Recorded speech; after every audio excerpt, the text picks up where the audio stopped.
Bem com a Vida, com pastor Rogério Amorim, evangelizando o Brasil e o mundo, através da TV e da internet. Bom dia, bom dia, bom dia, bom dia Curitiba, bom dia região metropolitana, bom dia litoral, bom dia Campos Gerais, bom dia até norte de Santa Catarina, tantos lugares, milhares de centenas e centenas de cidades, até onde chegamos através da Band Paraná, todo sábado, 8 da manhã, como fazemos há 15 anos, e também na Central TV, canal 525 da Claro Net, diariamente em horários diversificados, não é? Um prazer, sempre um prazer, e eu, sinceramente, isso não é um jogo de palavras, né? Eu sei porque eu tô nesse negócio há 45 anos, que eu faço rádio e televisão, né? E eu sei da responsabilidade nossa aqui diante de câmeras e diante de microfones, e também sei do que significa levarmos a palavra de Deus a milhares ou milhões de pessoas ao longo dos anos, como quando eu fazia Ondas Curtas, que pegava prisões aí pelo Brasil inteiro, penitenciárias, ranchos, sítios, fazendas, enfim, né? Eu sei dessa responsabilidade, mas também sei do quanto eu sou honrado quando você me sintoniza. Porque quando você me sintoniza, você está abrindo as portas da sua casa para mim, para a nossa igreja, né? Para a Quadrangular, para o Evangelho acima de tudo, para Jesus, não é isso? Então eu sei quanto tem de honra nisso e o peso da responsabilidade e o peso da honra disso tudo. Então muito obrigado, Deus abençoe você, obrigado pela confiança. Obrigado por estarem conosco todo esse tempo. Continuo agradecendo aqueles que eu nem conheço, né? De outras denominações, de outras igrejas quadrangulares, que nesse tempo difícil que sabe que as igrejas estão vivendo, né? E agora, de novo, com o fechamento delas, né? Para cultos presenciais, o valor da sua oferta, daquilo que você anonimamente deposita na conta da igreja. Olha, muito obrigado mesmo. Não estou aqui pedindo dinheiro, nunca fiz isso e não estou fazendo agora. Eu sei que é o Espírito de Deus falando com muitos de vocês. Alguns que até vêm aqui para me conhecer e tal, né? Muito obrigado, que Deus recompense a cada um de vocês. E isso ainda nos anima muito mais a prosseguir, a melhorar, né? Só que agora, desde essa semana, nós estamos vivendo novamente um período de exceção, vamos assim dizer, né? Com relação às igrejas, né? Deixa eu botar essa bicicletona aqui agora, né?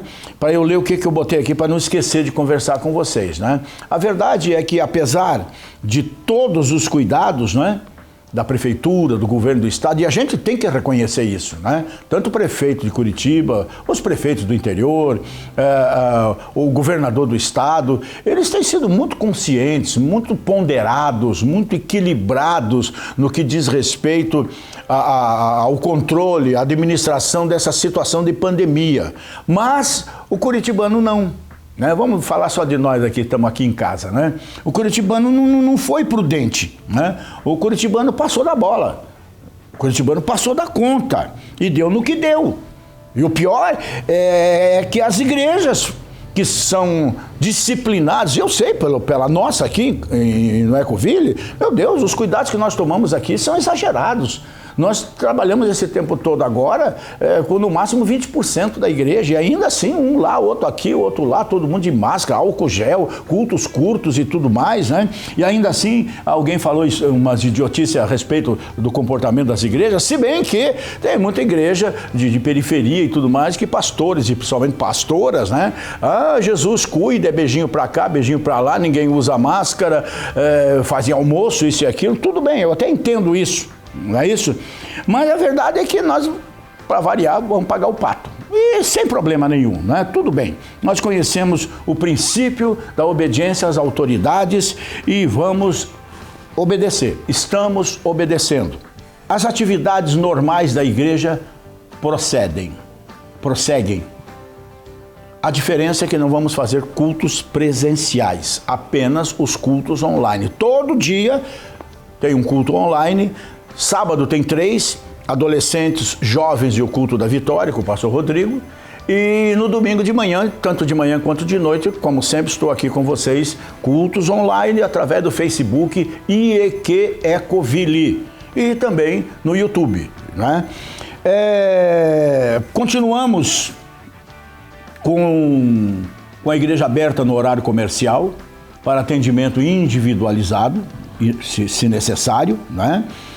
Continuamos abertos para as orações da manhã, como o nosso povo está acostumado, para administração, evidentemente, e para conservação, é claro, tudo conforme a lei, não é isso? Então, é um tempo que a gente precisa ter ponderação, tranquilidade, confiar em Deus, mas também, né, ser prudente, como as serpentes, né, e simples como as pombas, como diz Jesus, não é isso? E eu não posso dizer agora, estamos com as portas abertas para você, mas estamos, só que de uma forma diferenciada. Dessa forma agora que nós chegamos até você com um culto. Bem com a vida, com o pastor Rogério Amorim. Trouxe Bíblia, gente? Amém. Capítulo 11 de Lucas. Se o culto de oração, como eu costumo fazer, vamos falar um pouquinho de oração, para variar. Então, no capítulo 11... de Lucas, a partir do verso 5, tem a chamada parábola do amigo importuno. Disse-lhes também: qual de vós terá um amigo, e se for procurá-lo à meia-noite, ele disser: amigo, empresta-me 3 pães, pois que um amigo meu chegou à minha casa, vindo de caminho, e não tenho o que apresentar-lhe? Se ele respondendo de dentro disser: não me importunes, já está a porta fechada, já estou com meus filhos aqui, todo mundo dormindo, e eu não posso me levantar para te dar pão essa hora. Digo-vos que ainda que se não levante a dar o pão que o seu amigo está pedindo, vai se levantar, no entanto, por causa da sua importunação, e lhe dará tudo o que tiver necessidade. E eu vos digo a vós: pedi e dar-se-vos-á, buscai e achareis, batei e abrir-se-vos-á. Porque qualquer que pede, recebe, e quem busca, acha, e a quem bate, abrir-se-lhe-á. Amém? Amém? Esse é o poder da oração. E isso é para você. É para essa igreja nessa noite. Assente-se nesse mesmo espírito. Oração, gente. Olha, eu sou franco em dizer. Eu sou cara de pau. Se eu disser para vocês que eu gosto de orar, eu sou mentiroso, né? Mas eu preciso orar. Tem muita coisa na vida que eu não gosto, mas eu preciso. Agora, quem é que está dizendo eu não gosto de orar? O Rogério Amorim. Não a pessoa nascida de novo aqui que reconhece que precisa orar. Então é essa eterna guerra entre corpo e espírito, né? É uma guerra espiritual. Mas nós temos que aprender que, gostemos ou não gostemos, a oração não é a última instância, é sempre a primeira. Se muita gente aí antes de casar tivesse orado a Deus, hoje não estava passando pelo que passa. Se muita gente tivesse consultado a Deus para fazer aquela sociedade, hoje não estaria passando pelo que passa. Se muita gente tivesse consultado a Deus antes de isso ou aquilo, hoje não estaria colhendo algumas coisas que não gostaria de estar colhendo. Então, oração não é um remédio. Oração é preventivo, entre outras coisas. É vacina, né? É vacina. Para você não ser tocado, seja lá pelo que for, que possa vir contra a tua vida. E oração, gente, tem um ar de assunto requentado, né? Poxa, o pastor está aqui todos esses anos, já ouvi ele falar de oração umas 500 vezes, provavelmente até mais, né? E talvez seja mesmo um assunto requentado, embora seja absolutamente vital para a vida de todos nós e para a vida como um todo. todas as circunstâncias, e não só no aspecto espiritual. E nós não levamos como deveríamos levar suficientemente a sério esse importante, eu diria, meio da graça. É um meio da graça de Deus para chegar até nós, chegar até o Albir, que acabamos de orar por ele, né? É uma questão principalmente de relacionamento.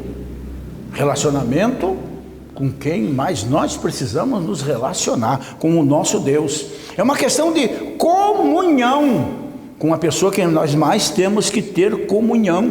É uma questão de aprofundar um conhecimento mútuo, nos deixando conhecer e o conhecendo mais. Porque na oração você pode ter experiências incríveis. Principalmente, é difícil, mas se você levantar de madrugada, lá pelas 4 da manhã, que seria o chamado sono rema, profundo, né? REM, né? REM, né? O rema é outra coisa, o rema já está na Bíblia aqui. É a hora mais difícil, só você e Deus. Você ouvindo uma música antiga, né? O som do silêncio. Você vai ter experiências com Deus que você vai ficar até assustado. Acredite, você vai ficar assustado com as experiências que você vai estar com Deus nesse tipo de relacionamento. E a verdade é que em qualquer tempo da nossa vida, não é só quando nós estamos enfrentando uma luta. É principalmente quando tudo está bem, que o momento mais perigoso é quando tudo está bem, né?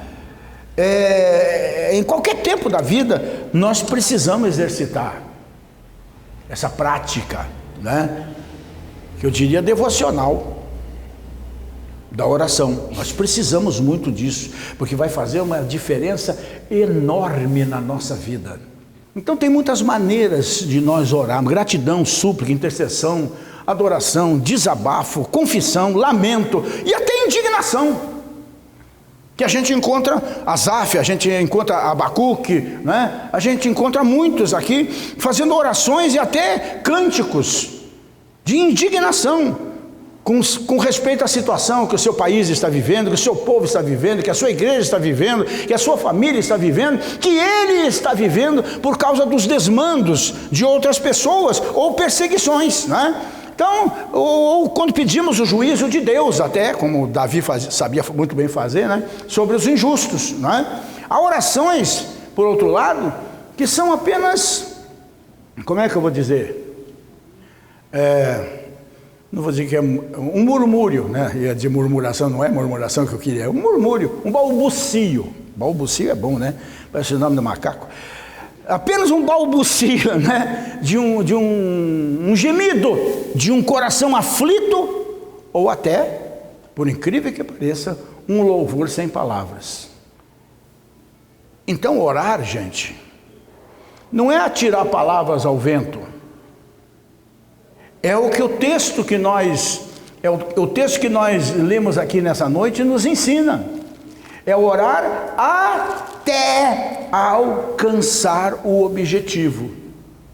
Se vai demorar 24 horas, uma semana, um mês, um ano, ou como tem orações na minha vida que eu fiz há 35, 40 anos atrás, eu sei que virão não, está no caminho, né? Mas não é o tempo de Deus ainda na minha vida para isso, mas eu sei que vai acontecer, fatalmente vai acontecer. Então tem que estar focado. Tem que estar focado. Mas tem uma outra parábola que Jesus conta a respeito do dever de orarmos até alcançarmos o objetivo, que é a chamada parábola do juiz iníquo, né? Deve ser do Supremo Tribunal Federal do Brasil, em que ele ensina a mulher a orar, a viúva, a buscar os seus direitos todo dia na porta do juiz. Nesse caso, Porque se ele não der por questão de justiça, vai dar por se livrar dela. Então é mais ou menos um paralelo que ele faz. Mas o nosso Deus, como ele diz nessa palavra no final, que eu não li com vocês, ele diz assim: e qual o pai dentre vós que se o filho lhe pedir pão lhe dará uma pedra? Ou também se lhe pedir peixe lhe dará por peixe uma serpente? Ou também se lhe pedir um ovo lhe dará um escorpião? Aí ele mata a pau. Pois se vós, sendo maus, sabeis dar boas dádivas aos vossos filhos, quanto mais dará o Pai Celestial o Espírito Santo àqueles que lhe o pedirem? Aqui já é outra mensagem, porque não está falando do pão de cada dia, da justiça, da cura, nem nada. Está falando do Espírito Santo. Aqui já é uma mensagem de batismo no Espírito Santo. É outra história para outro dia, afinal, né? Mas o que eu quero dizer é que para serem de fato orações que a gente possa realmente chamar de oração, é preciso que sejam expressões sinceras. Deus conhece o meu coração. Deus sabe até o que eu vou falar daqui a 30 segundos. Deus não olha para a minha cara, Ele sonda o meu coração. Ele sonda o teu coração. Então não adianta nós vir com poesia, às vezes eu chego para Deus em oração, né? Senhor, eu isso, eu aquilo, por causa disso. Eu disse, apaga-o por causa, né? Deleta-o por causa, porque eu já estou querendo justificar o meu erro. Já estou querendo justificar a minha... Foi o que eu disse para alguém, agora há pouco, que eu cheguei um pouco atrasado aconselhando uma pessoa, né? Não interessa o que o outro faz, interessa o que você faz. Você é você, ele é ele. Quem tem que dar o testemunho é você. Quem é de Deus é você. Então, com razão ou sem razão, seja filho de Deus, né? Se comporte como tal, né? Então, se comporte como tal quando se colocar diante do Pai. Se coloque como filho. E com o Pai a gente procura ser sincero. Com a mãe a gente procura ser sincero. A gente procura abrir o coração. Porque o pai que é pai, a mãe que é mãe, quando o filho ou a filha vem com nhaco-nhaco, ele já sabe se está enrolando ou não está. Te conheço, né? Te conheço. Quando você franze a testa, quando você levanta a sobrancelha, quando você faz qualquer coisa com a mão, isso assim, eu já sei que você está aprontando. Com Deus não é diferente. Ele sabe muito mais do que isso, né? Então que a nossa oração seja uma expressão sincera do nosso coração, dirigidas a Deus em nome de Jesus, pois oração é relacionamento, gente. Oração é comunhão. Oração é falar, mas ouvir também. Tem 2 livros que eu vou até aconselhar vocês, e graças a Deus são dos poucos livros. Esses dias uma irmã, se ela tiver aí, depois me procure. Você? Tá, fiz uma relação para você, de livros bons para serem lidos, né? E esses 2 eu coloquei lá, mas esses são livrinhos assim, né? Diferentes dos outros que eu botei lá para você. Um chama-se Na Estrada Real da Entrega Absoluta, e outro chama-se Vinde, Amados Meus. São livros escritos há 50, 60, 70 anos atrás e que nunca saiu do prelo, porque é um livro sempre vendido. E é um livro são livros que me impressionam, porque eu vejo Deus naquele livro de uma forma impressionante. Há muito tempo eu não faço isso, até porque eu cansei de fazer isso. O livro acabou, virou do avesso, para cá, para lá e tudo mais. Eu terminava as minhas orações em casa, eu abri um livrinho daquele em qualquer ponto, porque eles são pequenos artigos assim, mas na verdade não são artigos. Você lendo, você vai ver, são profecias reais, verdadeiras. Não é nhanhanhã de escritor, porque a palavra vem certa para você depois da oração. Rodrigo, é um negócio impressionante. Sobre o que você estiver orando, se abre o livro, aonde você botar o dedo e ler, você chora. Porque você tem um diálogo com Deus. Você pode fazer isso depois da oração. Procurar um texto nas Escrituras, algo que Deus coloque no seu coração para você ler, ou o livro de Salmos em qualquer tempo, e Deus vai falar com você. Você pode simplesmente não fazer nada disso, apenas ficar parado um instante, calar a boca. É o que o pai disse para ficar na boca, agora é minha vez de falar, né? É mais ou menos assim. Quando você aquieta o seu coração, é aquilo que ele diz no Salmo 46: aquietai-vos, ainda que aconteça isso, ainda que tenha HN1, não sei quanto mais lá, pelo menos está empatado 1-1, né? Ainda que venha o coronavírus, ainda que a ameaça do desemprego, ainda que isso, ainda que aquilo, no final ele diz: aquietai-vos e sabei que eu sou Deus. Então aquieta o teu coração, dá um tempo, toma um fôlego e pede: Espírito Santo, fala comigo agora. E você vai se surpreender com o que Deus pode fazer nessa hora.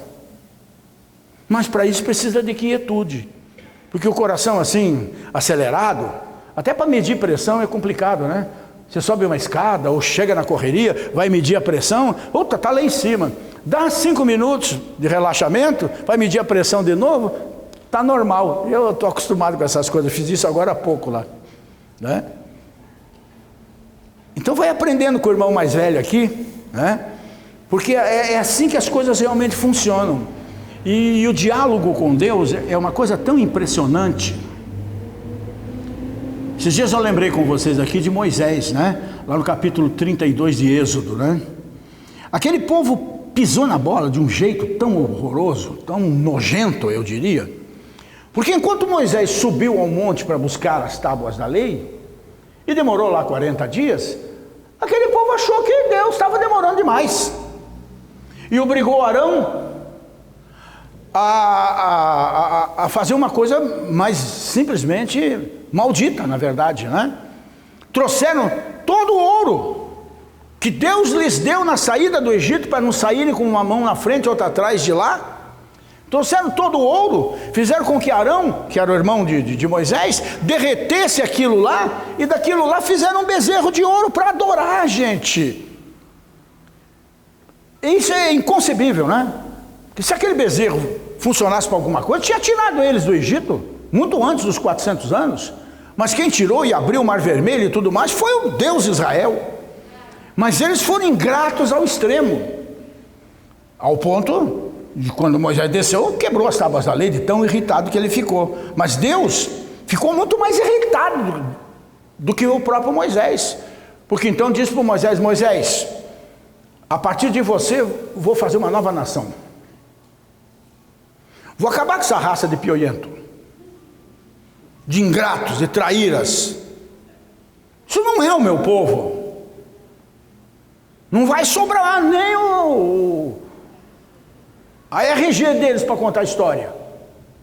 E o Moisés, na sua intimidade com Deus, disse: meu Senhor, vamos arrazoar, vamos parlamentar. Pensa bem. A primeira argumentação, e queira ou não queira, oração também, você pode apresentar as suas argumentações. E ele tem a primeira argumentação dele é arrasadora.